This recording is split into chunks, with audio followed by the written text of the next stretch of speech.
Hello everyone. देखिए friends, इस video पढ़ेंगे क्लास 12 की फिजिक्स और क्लास 12 की फिजिक्स के 75 टॉपिक हैं और केवल आपको यही टॉपिक तैयार करने हैं 75 जो बोर्ड एग्जाम 2027 के लिए वेरी वेरी आईएमपी हैं और सारे क्या हैं एनसीईआरटी बेस्ड हैं। देखिए यूपी बोर्ड एग्जाम 2027 के लिए निकाले गए और आपको हाई स्कोर करना है बोर्ड एग्जाम में। अगर ज़्यादा से ज़्यादा नंबर इंक्रीज करने पेपर के अंदर हाई स्कोर करना है पक्का, तो आपको क्या करना 100% पक्का तैयारी यहीं से करें, क्योंकि यहाँ पर क्या होते हैं सारे जो क्वेश्चन होते हैं मोस्ट टाइम भी वही आपको सोल्व कराए जाते हैं जो पेपर में सबसे ज़्यादा मालूम करते हैं। तो देखिए 2027 के सारे बैच स्टार्ट हो गए हैं, सारे जो सब्जेक्ट हैं सभी का आईएमपी टॉपिक आपको समझाए जाएंगे, बताए जाएंगे, दिखाए जाएंगे। देखिए आपको क्या तैयार करना है इसके अंदर से, देखिए पक्का यही प्रश्न आएंगे बोर्ड एग्जाम में। देखिए कौन कौन से क्वेश्चन तैयार करने वो समझते हैं हम फिजिक्स के। देख सकते हैं कैसे कैसे क्वेश्चन आपको तैयार करने बोर्ड एग्जाम के लिए। 12 फिजिक्स मोस्ट इंपोर्टेंट क्या है क्वेश्चंस हैं, 12 भौतिक विज्ञान महत्वपूर्ण प्रश्न या टॉपिक, यही टॉपिक आपको तैयार करने हैं। देखिए पहला टॉपिक आपको जो मोस्ट आईएमपी है बोर्ड एग्जाम में, और देखिए ये पहले वाले चैप्टर में रखा कूलाम का नियम। क्या है कूलाम का नियम? देखिए 16, 18, 20, 22, 24 में इसमें लगातार पूछा गया, जो जिस डेट में आ चुका क्वेश्चन वो डेट हमने उसके आगे लिख दी है। ओके, इससे आप आइडिया लगा सकते हैं कितना आईएमपी है बोर्ड एग्जाम के लिए ये। देखिए तो कूलाम का नियम आपने पढ़ा हुआ। कूलाम के नियम में क्या बताया था? कूलाम के नियम में ये बताया था जो वैद्युत बल होता है वो आवेशों के गुणनफल के अनुक्रमानुपाती होता है और उनकी बीच की दूरी के वर्ग के व्युत्क्रमानुपाती होता है। अब वो जो बल होता है वो आकर्षण भी हो सकता है या प्रतिकर्षण भी हो सकता है, वो कंडीशन के ऊपर डिपेंड करता है। देखिए इसमें आपको पढ़ने के लिए मिलेगा F बराबर 1/4 पाई एप्सिलॉन0 Q1 Q2 बटा R स्क्वायर। ये फॉर्मूला आपको तैयार करना है, सोल्व करना अच्छी तरीके से। तो इसमें यह है कि आवेशों के गुणनफल के अनुक्रमानुपाती होता है कौन? वैद्युत बल, और उनकी बीच की दूरी के वर्ग के व्युत्क्रमानुपाती होता है। तो ये कंडीशन आती है इसमें निकल कर कूलाम के नियम में, इसको याद करना है। तो कूलाम का नियम इतना ही है कि कूलाम के नियम के अनुसार किन्हीं दो आवेशों के बीच में लगने वाला आकर्षण या प्रतिकर्षण बल उनके आवेशों के गुणनफल के अनुक्रमानुपाती और बीच की दूरी के वर्ग के व्युत्क्रमानुपाती होता है। तो यह है इसका कूलाम का नियम जो मोस्ट आईएमपी है। अगला टॉपिक है जो आपको तैयार करना है वैद्युत क्षेत्र की तीव्रता। देखिए वैद्युत क्षेत्र की तीव्रता अक्षीय स्थिति में और निरक्षीय स्थिति में बहुत आती है। तो आपने पढ़ी होगी जो वैद्युत क्षेत्र की तीव्रता है वो होती है ई। क्या होती है? ई। और ई बराबर F/Q। आप इसका फॉर्मूला पढ़ेंगे या Q0 पढ़ेंगे। परीक्षण आवेश और बल के अनुपात को वैद्युत क्षेत्र की तीव्रता कहते हैं। बट यहाँ पे कंडीशन ये है 5 नंबर में डेरिवेशन है ये कि वैद्युत क्षेत्र की तीव्रता हमें अक्षीय स्थिति में ज्ञात करनी है। कैसी कंडीशन में? अक्षीय स्थिति में। एक निरक्षीय स्थिति है वो देखिए वैद्युत क्षेत्र की तीव्रता निरक्षीय स्थिति में ज्ञात कीजिए। तो अक्षीय स्थिति और निरक्षीय स्थिति वेरी वेरी आईएमपी है, दोनों ही क्वेश्चन क्या मोस्ट इंपोर्टेंट है और ये हर साल के साल पूछे जाते हैं। देखिए पेपर में 14, 16, 17, 18, 20, 22, 24, 26 में लगातार पूछे गए सारे क्वेश्चन, किसी न किसी पेपर कोड में पक्का आता है। तो अलग अलग एरिया के हिसाब से अलग अलग कोड बनते हैं, उन कोड में कोई से भी क्वेश्चन चला जाएगा। ये सारे क्वेश्चन आपको तैयार करने हैं। अगला क्वेश्चन है कि एक समान वैद्युत क्षेत्र में वैद्युत द्विध्रुव पर लगने वाले बल युग्म आघूर्ण की गणना करनी है। तो बल युग्म आघूर्ण कैसा आता है निकल के? टॉय बराबर, वो आपको पढ़ना अच्छी तरीके से। तो काफी आईएमपी डेरिवेशन है सारे के सारे ये। चलिए नेक्स्ट वाला है गॉस की पिरामिड। देखिए गॉस की पिरामिड तो 100% आती है किसी न किसी पेपर के अंदर। तो गॉस की पिरामिड जरूर याद करें। क्या था? फाई बराबर होता है 1/ε0 इंटू में Q। 1/ε0 इंटू में Q इसका फॉर्मूला होता है। तो ये फॉर्मूला इसका ध्यान पर रखें गॉस की प्रमेय का। क्या ध्यान पर रखना है? किसी बंद प्रश्न से गुजरने वाला जो वैद्युत फ्लक्स फाई होता है उसमें उपस्थित आवेश का 1/ε0 गुना होता है। ये कौन बताता है? ये बताती है गॉस की प्रमेय। तो गॉस की प्रमेय इस बॉक्स से याद कर लें, इसी बॉक्स से याद हो जाएगी। जो आवेश है वो 1/ε0 गुना होता है। अगर ये गुना होता है तो फाई कहलाएगा। ये कंडीशन है। और देखिए अब आते हैं गॉस की प्रमेय का अनुप्रयोग। जो अनुप्रयोग है ये भी बहुत आते हैं एग्जाम में। देखिए अनंत लंबाई के एक समान रूप से आवेशित सीधे तार के निकट वैद्युत क्षेत्र की तीव्रता ज्ञात करनी है। तो इसमें एक अनंत विस्तार का एक तार बनाना। तो देखिए ये वाली वीडियो आपको चैनल में मिल जाएगी, देख सकते हैं। प्ले लिस्ट में जाकर सब क्वेश्चन आपको उसमें समझा दी है। और देखिए कौन कौन से क्वेश्चन तैयार करने वो देखते हैं हम। क्वेश्चन नंबर 7 है। देखिए टोटल 75 होंगे और 75 से कुछ बच के नहीं जाएगा अगर आपने यही तैयार कर लिया टोटल सारे क्वेश्चन। देखिए एक समान आवेशित अनंत समतल चादर के निकट वैद्युत क्षेत्र की तीव्रता का हमें व्यंजक ज्ञात करना। तो समतल चादर बनानी है, उस पर हमें वैद्युत क्षेत्र की तीव्रता ज्ञात करनी है। नेक्स्ट वाला क्वेश्चन है विद्युत धारिता क्या होती है। देखिए विद्युत धारिता क्या होती है, सी होती है, क्या होती है फ्रेंड, सी होती है। तो ये सी की वैल्यू आपको फाइंड करनी है, इसका मात्रक क्या होता है, फेरेड होता है। तो ये विद्युत धारिता के बारे में पढ़ना है, इसका परिभाषा, मात्रक, राशि और मात्रक आपको पता ही है क्या होता है, इसका फेरेड होता है, क्या होता है, फेरेड होता है। अगला टॉपिक है कि संधारित्र, संधारित्र का सिद्धांत क्या होता है। तो संधारित्र किसे कहते हैं, संधारित्र का सिद्धांत क्या है, इसकी परिभाषा क्या है, सब आपको पढ़ के जानी है इस टॉपिक के बारे में, इस टॉपिक के अंदर। अगला है विद्युत विभव तथा विभवांतर में अंतर बताओ, मतलब विद्युत विभव किसे कहते हैं, विभवांतर किसे कहते हैं। बी बराबर क्या होता है, W upon Q, W upon Q या क्यू नोट। इसमें बताया था किसी परीक्षण आवेश को अनंत से किसी बिंदु तक लाने में किया गया कार्य उस बिंदु पर वैद्युत विभव कहलाता है। तो इस फॉर्मूले से इसकी थ्योरी याद कर लें या फिर इस तरीके से याद कर सकते हैं। देखिए कार्य तथा परीक्षण आवेश के अनुपात को, कार्य तथा परीक्षण आवेश के अनुपात को विद्युत विभव कहते हैं, इस तरीके से याद कर लें। कई कई तरीके होते हैं थ्योरी को याद करने के। नेक्स्ट वाला टॉपिक है कि अक्षय स्थिति में विद्युत विभव का व्यंजक याद करना। तो अक्षय स्थिति में विद्युत विभव का सूत्र क्या होता है, निकाल का डेरिवेशन क्या है इसका, सब अच्छी तरीके से सोल्व करके जाना है। अगला टॉपिक है जो आपको तैयार करना, देखिए ये पक्का 100% आता पेपर में ये जो क्वेश्चन है। और देखिए क्या है, व्हीटस्टोन सेतु, काफी अच्छा सा क्वेश्चन है, 1100 क्वेश्चन है। इसमें रेजिस्टेंस के बारे में बताते हैं, जो रेजिस्टेंस होते हैं प्रतिरोध, प्रतिरोध कैसे काम करते हैं संतुलन अवस्था में, उसके बारे में बताया है इसके अंदर। इसका देखिए फॉर्मूला देखना, पी अपॉन क्यू बराबर होता R upon S, R upon S. तो ये फॉर्मूला है, ये काफी इजी है, अच्छी तरीके से आपको समझा दिया, देख सकते हैं जाके। तो व्हीटस्टोन सेतु क्या होता है, परिभाषा क्या है, सिद्धांत क्या है और ये किस तरीके से इसका सॉल्यूशन होता, ये सब आपको पढ़ के जाना इसके बारे में। चलिए अगला है एम्पियर का परिपथीय नियम। एम्पियर का परिपथीय नियम भी मोस्ट इंपोर्टेंट है, वेरी वेरी एमपी है। देखिए परिपथीय नियम भी ध्यान से पढ़ के जाना है। बायो-सावर्ट का नियम भी मोस्ट एमपी है। अनंत लंबाई के सीधे धारावाही तार के कारण चुंबकीय क्षेत्र की तीव्रता ज्ञात करनी है। इसमें क्या करनी है, चुंबकीय क्षेत्र की तीव्रता ज्ञात करनी है। इसमें इस तरीके से आप चित्र बनाएंगे, इस तरीके से। ओके पढ़ लेना, अच्छा क्वेश्चन है, मोस्ट एमपी है। लंबी धारावाही परिनालिका के कारण चुंबकीय क्षेत्र की तीव्रता का व्यंजक ज्ञात करना, यह भी इसी टाइप का क्वेश्चन है। धारावाही परिनालिका बनती है इस टाइप की। क्वेश्चन नंबर 17 है, क्या है, विद्युत धारा और अनुगमन वेग में संबंध। तो विद्युत धारा जे बराबर होता है आई अपॉन ए, क्या होता है, आई अपॉन ए। इसमें यह बताया था कि एकांक क्षेत्रफल से जितनी धारा गुजरती है वो क्या होता है, धारा घनत्व कहलाता है। तो ये फॉर्मूला याद कर लें, जे बराबर आई अपॉन ए से, इसकी पहचान ध्यान पर रखें। मोस्ट टाइम पे ये वाला क्वेश्चन। अगला है ओम के नियम का सत्यापन। ओम क्या मतलब ओम का नियम क्या है, ओम के नियम का सत्यापन क्या है। ओम के नियम से अनुगमन वेग की गणना कीजिए, ये बहुत आता है। अगला क्वेश्चन है कि किरचॉफ का नियम। देखिए किरचॉफ के नियम पर तो किंग लिख लें, मोस्ट टाइम पे लिख लें, कुछ भी लिख लें। किरचॉफ के नियम तो किसी न किसी पेपर बोर्ड में पक्के आते आते हैं, इसको मत छोड़ना। अगला है धारा घनत्व। आपकी अभी बताया था धारा घनत्व क्या होता है, जे बराबर होता है आई अपॉन ए। तो इसे याद कर लें, मतलब एकांक क्षेत्रफल से जितनी धारा निकल के जाएगी वो क्या है, धारा घनत्व है। परिभाषा आपको बताई दी है, मात्रक इससे निकाल लें, एम्पेयर बटा मीटर स्क्वायर हो जाएगा। आई से हो गया एम्पेयर, ए से हो गया मीटर स्क्वायर, बी में सूत्र भी इससे आ जाएंगे निकल के, बिल्कुल ईजी है। विशिष्ट प्रतिरोध, विशिष्ट चालकता और विशिष्ट प्रतिरोधकता क्या होती है, ये तीनों ही डेफिनेशन मोस्ट एमपी है, केमिस्ट्री में भी आती हैं, फिजिक्स में भी आती हैं। इस टाइप की डेफिनेशन पढ़िए इसको ध्यान से। टॉपिक नंबर 22 है विभव प्रवणता और विद्युत क्षेत्र की तीव्रता में संबंध क्या है। देखिए इसमें संबंध काफी बार पूछा गया है, तो संबंध को भी ध्यान से पढ़ के जाना है।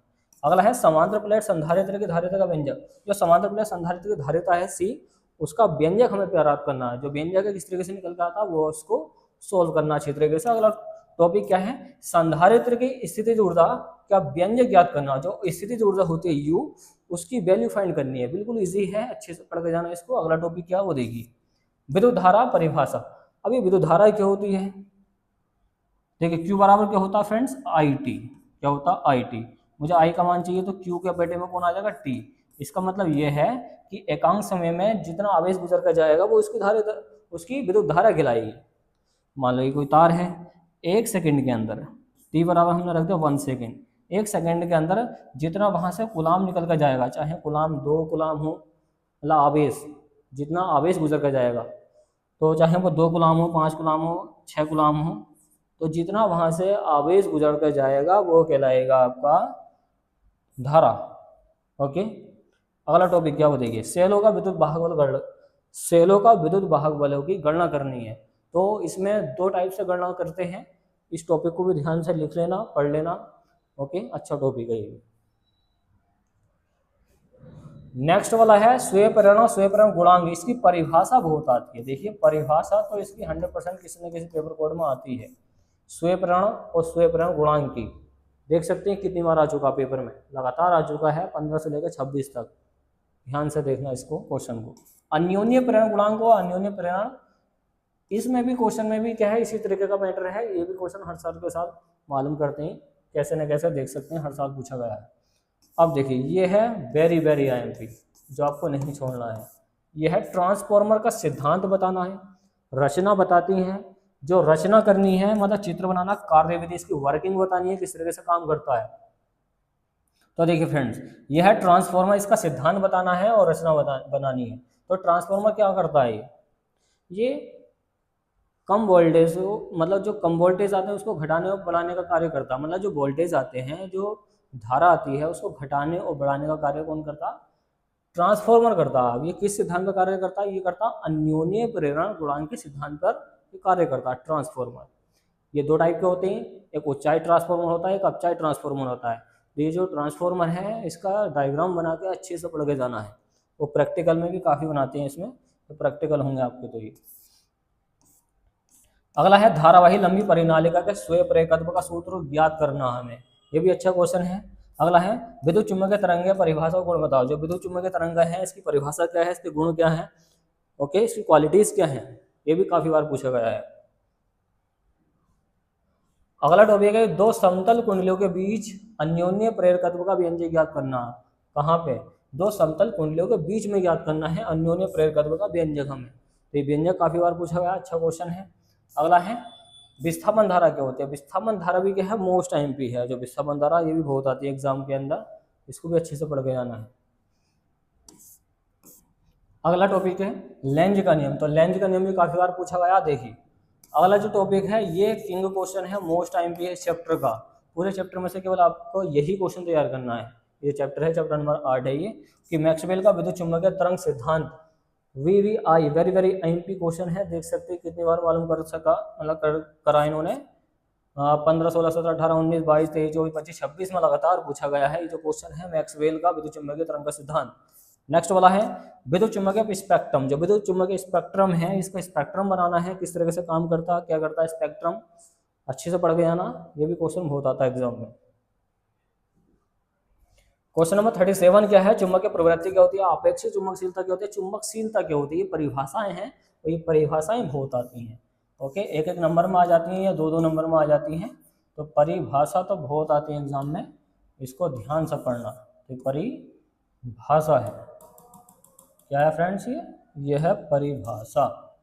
शुरू से गलत लिखे बैठे हैं, तो ये परिभाषाएं हैं, परिभाषा जरूर तैयार करनी है आपको। ओके, नेक्स्ट वाला टॉपिक है कि धारावाही, मतलब धारा मापी को एमीटर में कैसे परिवर्तित करते हैं। जो धारा मापी होता है इसको एमीटर में कैसे चेंज कर देते हैं, ये भी क्वेश्चन काफी बार पूछा गया है, अच्छा क्वेश्चन है।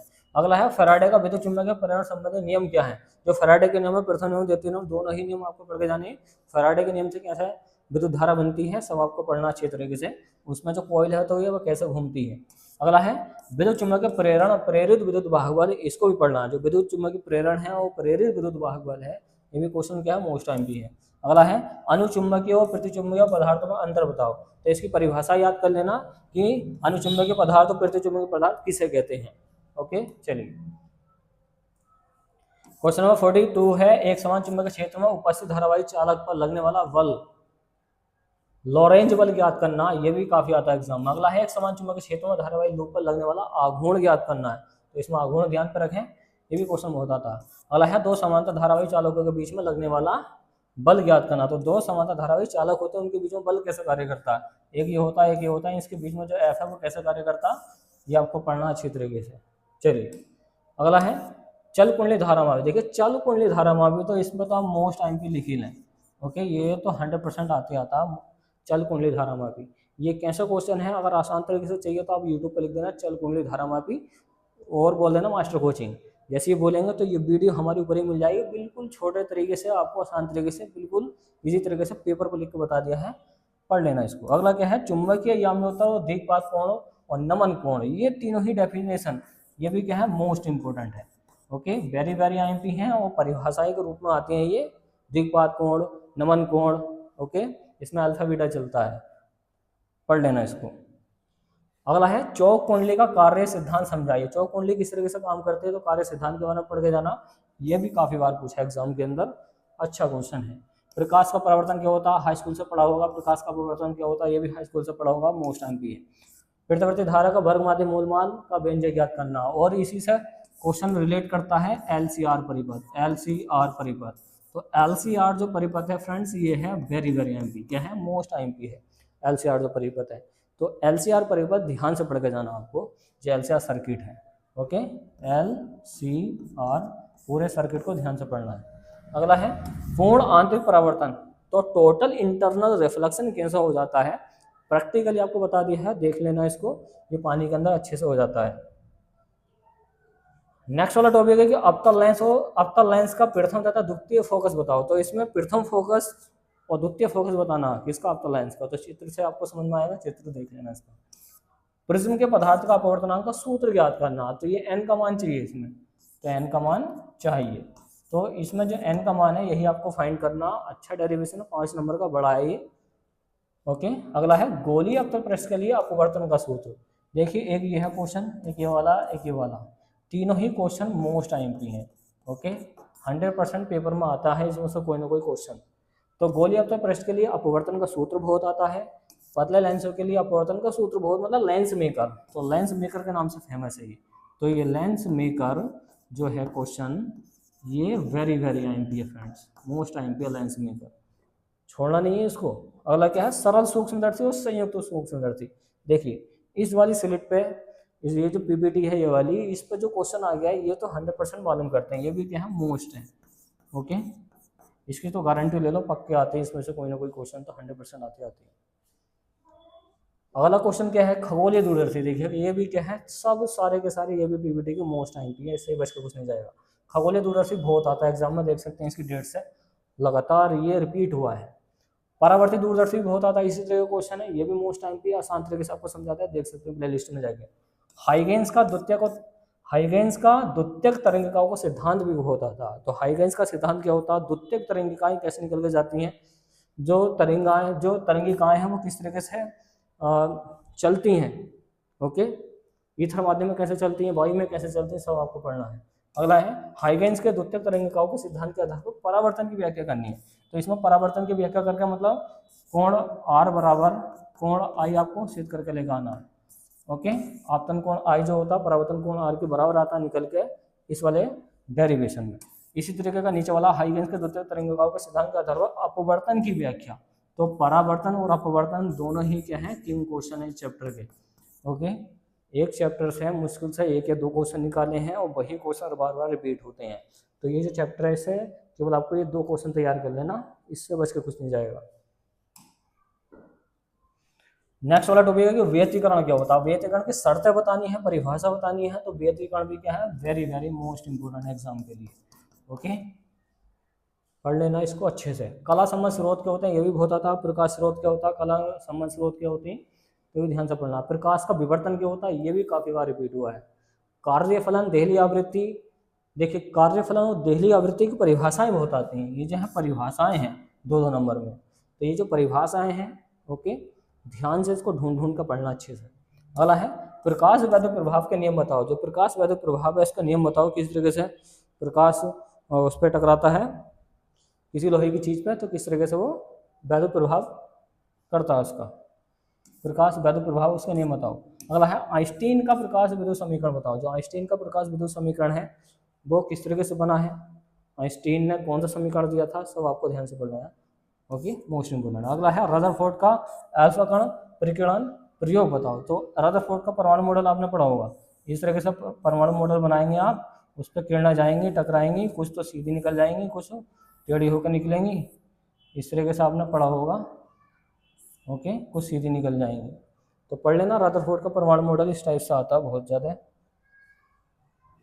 एक ये है रदरफोर्ड का परमाणु मॉडल, ये रहा रदरफोर्ड का अल्फा कण परिकिरण। हाँ, अल्फा कण परिकिरण यही वाला है, और रदरफोर्ड का परमाणु मॉडल भी यही वाला है। ओके, चलिए अगला है बोर का परमाणु मॉडल। देखिए रदरफोर्ड का परमाणु मॉडल जैसा है वैसे बोर का परमाणु मॉडल है, दोनों ही क्वेश्चन एक दूसरे से रिलेट करते हैं, पढ़ना इसको अच्छे से। अगला है हाइड्रोजन स्पेक्ट्रम क्या होता है, और हाइड्रोजन स्पेक्ट्रम भी बहुत आता है एग्जाम में।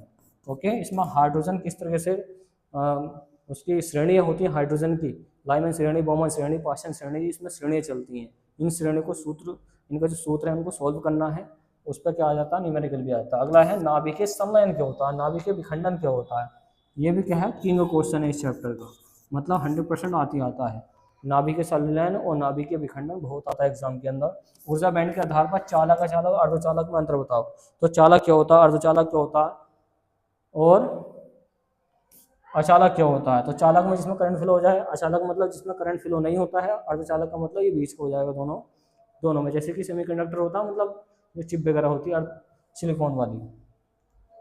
अगला क्वेश्चन है कि पीएन संधि डायोड के लिए अग्र अभिनति और उत्क्रम अभिनति मोस्ट इंपोर्टेंट एग्जाम के लिए, और इसी से एक क्वेश्चन रिलेट करता है पीएन संधि डायोड से, ये करता है आपका पूर्ण तरंग दृष्टिकारी, पूर्ण तरंग दृष्टिकारी। तो पूर्ण तरंग दृष्टिकारी क्वेश्चन बहुत आता है एग्जाम में, या फिर अर्ध तरंग दृष्टिकारी, अर्ध तरंग दृष्टिकारी क्या है, दृष्टिकारी। तो पूर्ण तरंग दृष्टिकारी और अर्ध तरंग दृष्टिकारी इस चैप्टर से बहुत पूछे गए एग्जाम के अंदर। तो जितना आईएमपी ये है उतने ही आईएमपी ये दोनों क्वेश्चन ये टाइप होने से रह गए हैं, इनको लिख लेना किसी पेपर पे। पीएन संधि डायोड के लिए पूर्ण तरंग दृष्टिकारी का वर्णन कीजिए चित्र सहित, ऐसे अर्ध तरंग दृष्टिकारी के लिए वर्णन कीजिए अच्छी तरीके से। तो ये वो क्वेश्चन है जो आपको तैयार करने बोर्ड एग्जाम में।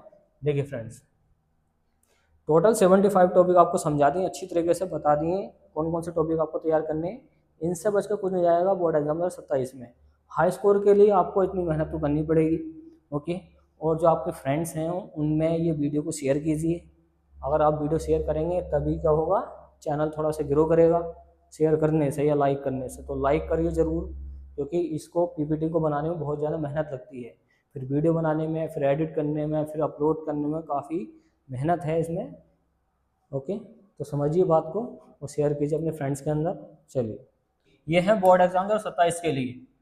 क्लास 12 की क्या है, ये केमिस्ट्री है, रसायन विज्ञान है, और 75 क्या पढ़ेंगे हम, महत्वपूर्ण प्रश्न पढ़ेंगे जो एनसीईआरटी बेस्ड होंगे। सारे के सारे जो क्वेश्चन हैं ये बोर्ड एग्जाम 2027 के लिए निकाले गए हैं। देखिए पक्का यही परीक्षा में आएंगे जो क्वेश्चन आपको बता रहे हैं, जिसमें अति लघु, लघु और दीर्घ वाले सारे क्वेश्चन बताएंगे। अगर आपको हाई स्कोर करना है बोर्ड एग्जाम 2027 में तो केवल आपको यही टॉपिक तैयार करने जो एनसीईआरटी बेस्ड हैं, इसी टाइप के टॉपिक आपको मिलेंगे एग्जाम के अंदर। देखिए 100% पक्का तैयारी यहीं से करें आप, जिससे कि आपके बोर्ड में नंबर इंक्रीज होंगे। देखिए महत्वपूर्ण प्रश्न या टॉपिक है 2027 के लिए, और देखिए पहला टॉपिक क्या है, और सारे टॉपिक के हैं मोस्ट आईएमपी हैं, वेरी वेरी आईएमपी हैं। देखिए पहला टॉपिक क्या है कि मोलरता को तैयार करना है, मोललता, मोलंस, ये तीनों ही टॉपिक बार बार रिपीट हुए एग्जाम में। देखिए 16, 17, 18, 19, 22, 23, 24, 25, 26 इन सारी डेट को ये एग्जाम में आ चुके हैं, किसी ना किसी पेपर बोर्ड में आपको पक्का मिल जाएंगे सारे के सारे क्वेश्चन। देखिए मोलरता क्या होती है आपने पढ़ा होगा, ये पढ़ेंगे आप, अगर इंटर में आ गए हैं तो आपने ये टॉपिक जरूर पढ़ा होगा।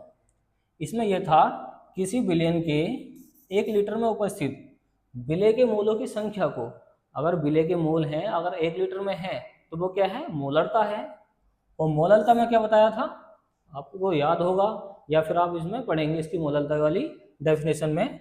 अगर विलयन के 1 किलोग्राम में घुलित जो विलय के मोल होते हैं, ओके, वो क्या होती है उसकी मोललता। इसमें किलोग्राम चलता है, इसमें लीटर चलता है, इतना अंतर है, वैसे मोलंस है। देखिए तो ये टॉपिक आपको तैयार करना है, मोलरता, मोललता, मोलंस किसे कहते हैं, बहुत आता है एग्जाम में। चलिए दूसरा टॉपिक है राल्ट का नियम और इसकी सीमाएं, ये भी मोस्ट टाइम पे। देखिए ये जितनी डेट को आ चुका है एग्जाम में वो डेट हमने लिख दी है इसके अंदर, और ये हर साल के साल किसी न किसी पेपर कोड में पक्के आते हैं सारे के सारे जो क्वेश्चन हैं जो आपको बता रहे हैं।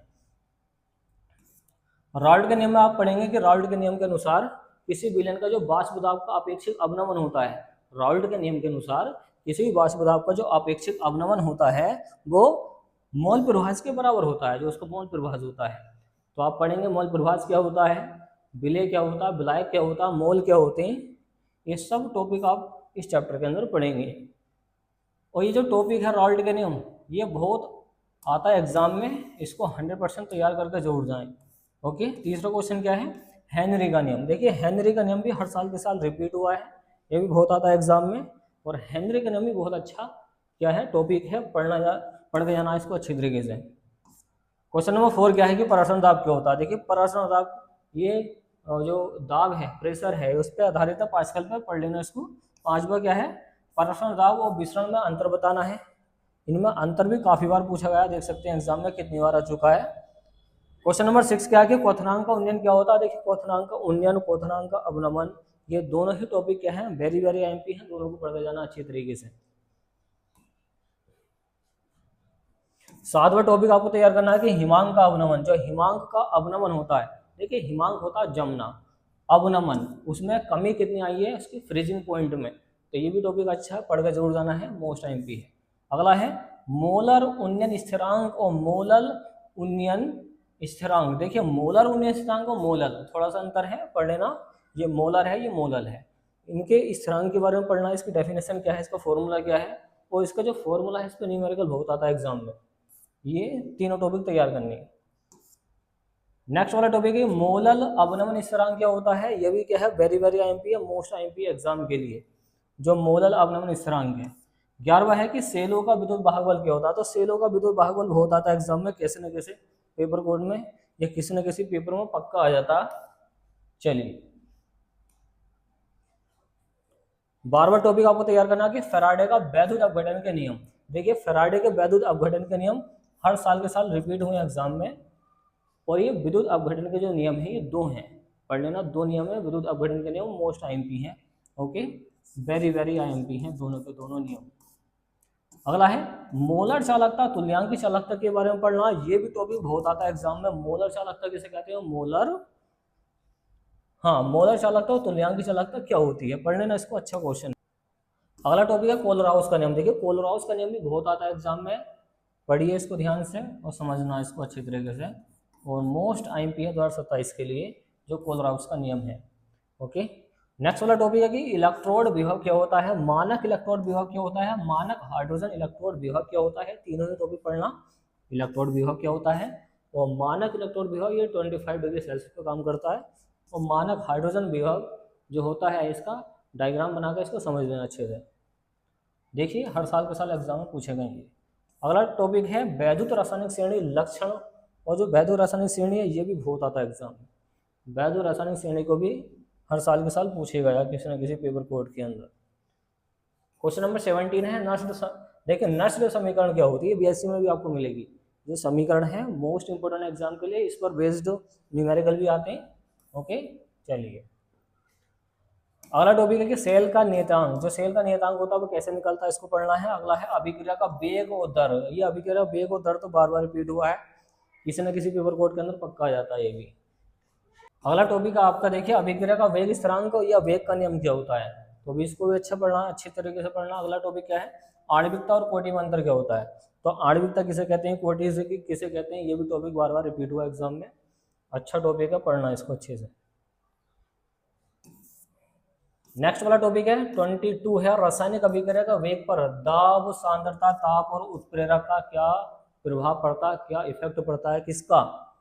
देखिए दाब का पड़ेगा, सांद्रता पड़ेगा, ताप का पड़ेगा और उत्प्रेरक का प्रभाव पड़ता है किस पर, रासायनिक अभिक्रिया के वेग पर। तो ये क्वेश्चन भी मोस्ट इंपोर्टेंट है। अगला है शून्य कोटि की अभिक्रिया के लिए वेग स्थिरांक का व्यंजक। देखिए ये इस साल भी पूछा गया है 26 में। ओके, ये हमारे वाले पेपर कोड में आया था, हमारे वाले एरिया में, मुरादाबाद वाले एरिया में ये पेपर कोड में आ चुका है इसी साल। तो शून्य कोटि की अभिक्रिया के लिए वेग स्थिरांक का व्यंजक ज्ञात करना, ये आता समाकलन से निकल गया, तो समाकलन सीख लेना, थोड़ा सा इसके बारे में पढ़ लेना। अगला है प्रथम कोटि की अभिक्रिया के लिए वेग स्थिरांक का व्यंजक। तो प्रथम कोटि की अभिक्रिया के लिए फंसा था ये वाला क्वेश्चन, 5 नंबर में आया था ये। ओके, पढ़ लेना इसको अच्छे से। अगला है संक्रमण तत्व परिभाषा और लक्षण बताओ। देखिए संक्रमण तत्व क्या होता है, डी ब्लॉक एलिमेंट्स के बारे में पढ़ना अच्छी तरीके से, ये क्वेश्चन बहुत आता है। अगला है अंत्य संक्रमण तत्व क्या होते हैं, तो ये भी क्वेश्चन पढ़ लेना, ये भी बहुत आता है एग्जाम में। ओके, चलिए 27 है लेंथेनाइड और लेंथेनाइड आकुंचन क्या होता है। देखिए लेंथेनाइड और एक्टिनाइड क्या होते हैं, ये टॉपिक अच्छे से पढ़ के जाने, एक्टिनाइड और लेंथेनाइड वाले। और आकुंचन पढ़ लेना। एक्टिनाइड देखिए नीचे भी रखा है, एक्टिनाइड आकुंचन क्या होता है और लैंथेनाइड आकुंचन क्या होता है। अच्छा टॉपिक है, पढ़ना इसको। अगला है उपसह संयोजक यौगिक, संकुल यौगिक और संकर यौगिक क्या होते हैं। तो ये सब यौगिकों के बारे में पढ़ना है। उपसह संयोजक यौगिक क्या होता है, संकुल यौगिक क्या होता है और संकर यौगिक क्या होता है। अच्छा टॉपिक है, पढ़ना इसको। देखिए वर्णन का सिद्धांत भी बहुत आता है एग्जाम में, पढ़ लेना इसको। वर्णन का सिद्धांत भी काफी बार पूछा गया। क्रिस्टल क्षेत्र सिद्धांत क्या होता है, CFT के बारे में पूछा गया। ओके, ये भी काफी आता है एग्जाम में। अगला टॉपिक है कि उपसह संयोजक संख्या होती है। देखिए उपसह संयोजक संख्या का ऑक्सीकरण संख्या मालूम करता है। ओके, जिससे एक IUPAC भी आती है इसमें। उपसह संयोजक यौगिकों में से IUPAC मालूम करता है 5 नंबर की, 5 कंपाउंड देता है इसके। हेलो एल्केन बनाने की विधि क्या है। हेलो एल्केन क्या होता है, इसको बनाने की विधि क्या है, इसके बारे में पढ़ना अच्छे से। अगला टॉपिक है क्लोरोफॉर्म बनाने की प्रयोगशाला विधि। देखिए क्लोरोफॉर्म क्या होता है, CHCl3। तो CHCl3 के बारे में पढ़ना अच्छे तरीके से। क्लोरोफॉर्म बहुत आता है एग्जाम में। ये वही है क्लोरोफॉर्म जो मूवी के अंदर एक बोले थे, क्या होता है वो, रुमाल वगैरह उस पर सुंघा के उसको बेहोश करके लेकर चले आते थे, बेहोश करने के काम में आता है। क्लोरोबेंजीन बनाने की प्रयोगशाला विधि बहुत आती है। क्लोरोबेंजीन को पढ़ लेना चित्र सहित, चित्र बनाना इसको और कर लेना इसको तैयार। अगला टॉपिक है कि अल्कोहल किसे कहते हैं, अल्कोहल का वर्गीकरण कीजिए। देखिए अल्कोहल के बारे में पढ़ना है। प्राथमिक अल्कोहल देखिए नीचे की तरफ है। प्राथमिक अल्कोहल किसे कहते हैं, द्वितीयक अल्कोहल किसे कहते हैं, तृतीयक अल्कोहल किसे कहते हैं, पूरे वर्गीकरण में इसमें आ चुका है। तो जो ऊपर वाला क्वेश्चन है वो इसके अंदर मिक्स कर सकते हैं। एक ही क्वेश्चन है, इसका वर्गीकरण करना अच्छी तरीके से। ओके, पढ़ लेना इसको अच्छे से। अगला टॉपिक क्या है, एथिल अल्कोहल बनाने की विधि, गुण और उपयोग बताइए। एथिल अल्कोहल कैसे बनता है ये पढ़ना अच्छे से। अगला है डाई एथिल ईथर बनाने की गुण, डाई एथिल ईथर बनाने की विधि क्या है, गुण क्या है, इसका उपयोग क्या है, यह भी क्या है सचित्र वर्णन करना डाई एथिल ईथर का। ये क्वेश्चन भी बार बार रिपीट हुआ है।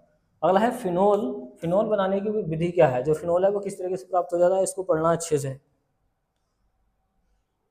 अगला टॉपिक है एसिटिक अम्ल बनाने की प्रयोगशाला विधि क्या होती है। तो एसिटिक अम्ल कैसे बन जाता है, औद्योगिक विधि इसकी बतानी है, समझानी है, अच्छी तरह से पढ़ के जानी है। ओके, एसिटिक अम्ल को बनाने की प्रयोगशाला जो विधि है। अगला है सिमिट अभिक्रिया क्या होती है। सिमिट अभिक्रिया बहुत आती है एग्जाम के अंदर।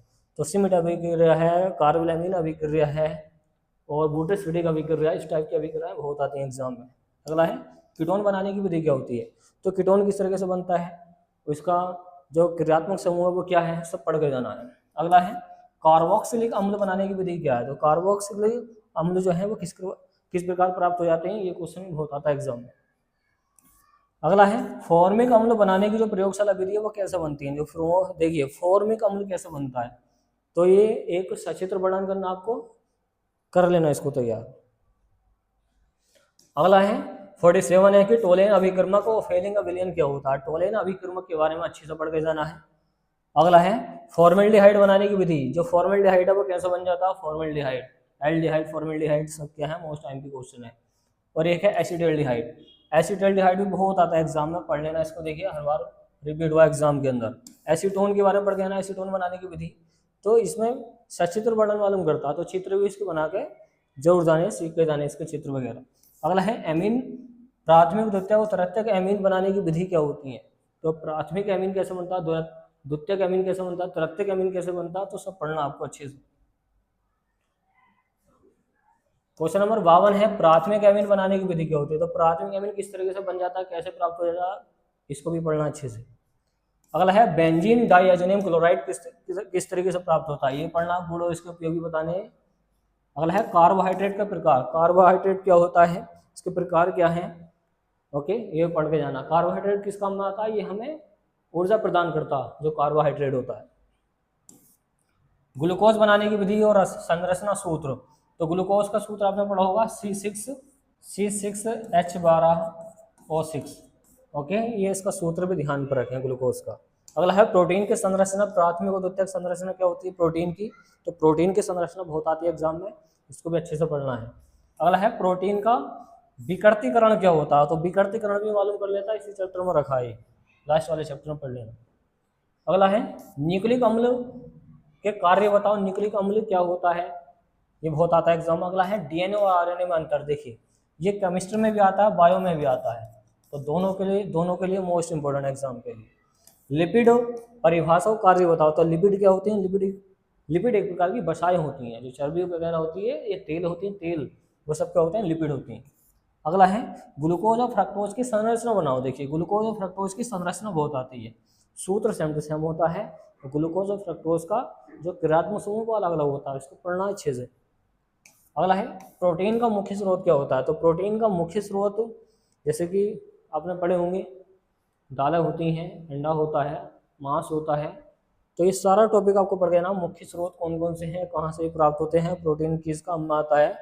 ओके, चलिए अब पढ़ेंगे हम महत्वपूर्ण अभिक्रियाएं। तो ये है मोस्ट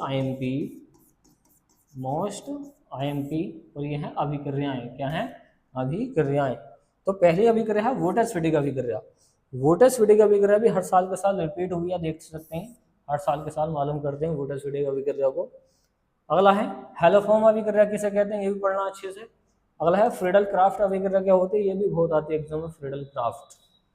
अगला है एल्डोल संघनन क्या होते हैं, तो एल्डोल संघनन के बारे में पढ़ना अच्छे से, ये भी बहुत आता है। अगला है कैनिज़ारो अभिक्रिया क्या होती है, तो कैनिज़ारो अभिक्रिया भी बहुत बार रिपीट हुआ एग्जाम में, अच्छा टॉपिक है कैनिज़ारो अभिक्रिया। अगला है राइमर टीमन अभिक्रिया क्या होती है, तो राइमर टीमन अभिक्रिया बहुत आती है एग्जाम में। ओके, अगला क्वेश्चन क्या है? वोटर्स-फिटिक अभिक्रिया। जो वोटर्स-फिटिक अभिक्रिया ये भी बार बार रिपीट हुई एग्जाम के अंदर। क्वेश्चन नंबर 70 है हॉफमैन ब्रोमी अमाइड अभिक्रिया। तो हॉफमैन ब्रोमी अमाइड अभिक्रिया बहुत आती है हर साल के साल, ये भी रिपीट हुई है। अगला है सेंडमाया अभिक्रिया क्या होता है, सेंडमाया अभिक्रिया बहुत आती है एग्जाम में, ये भी अच्छा टॉपिक है। सिमिट अभिक्रिया क्या होती है, ये बहुत आता है एग्जाम में। कार्बिल एमीन अभिक्रिया क्या होती है, तो कार्बिल एमीन अभिक्रिया भी बार बार रिपीट हुई है। अगला है रोजेन मुंड अभिक्रिया क्या होती है, तो रोजेन मुंड अभिक्रिया भी बार बार रिपीट हुई है, ये भी अच्छा क्वेश्चन है। लास्ट है इटार्ड अभिक्रिया। ओके, तो इटार्ड अभिक्रिया भी बहुत बार आई है एग्जाम के अंदर। तो ये 75 टॉपिक आपको बता दी हैं, इनसे बच के कुछ नहीं जाएगा एग्जाम में, अगर आपने ये सारे टॉपिक तैयार कर लिए तो ये फ्रेंड्स 75 टॉपिक हैं, वो पक्का यही परीक्षा में आएंगे, इनको अच्छे से तैयार कर लेना, ये पक्का गारंटी है। इसमें से 100% आपको क्वेश्चन तो मिलेंगे जरूर, इनसे बचकर मुश्किल से एक तो चला जाए, मगर आएंगे इसी टाइप के क्वेश्चन, क्योंकि आते ही हर साल के साल ऐसी क्वेश्चन है। चलिए फ्रेंड्स, तो उम्मीद है फ्रेंड्स आपको वीडियो पसंद आएगी, तो वीडियो को लाइक एंड शेयर कीजिए, चैनल को सब्सक्राइब कीजिए। थैंक्स फॉर वॉचिंग गाइस, मिलते हैं नेक्स्ट वाली वीडियो में, और इस वीडियो को अपने फ्रेंड्स के पास जरूर शेयर करना। चलिए फ्रेंड्स।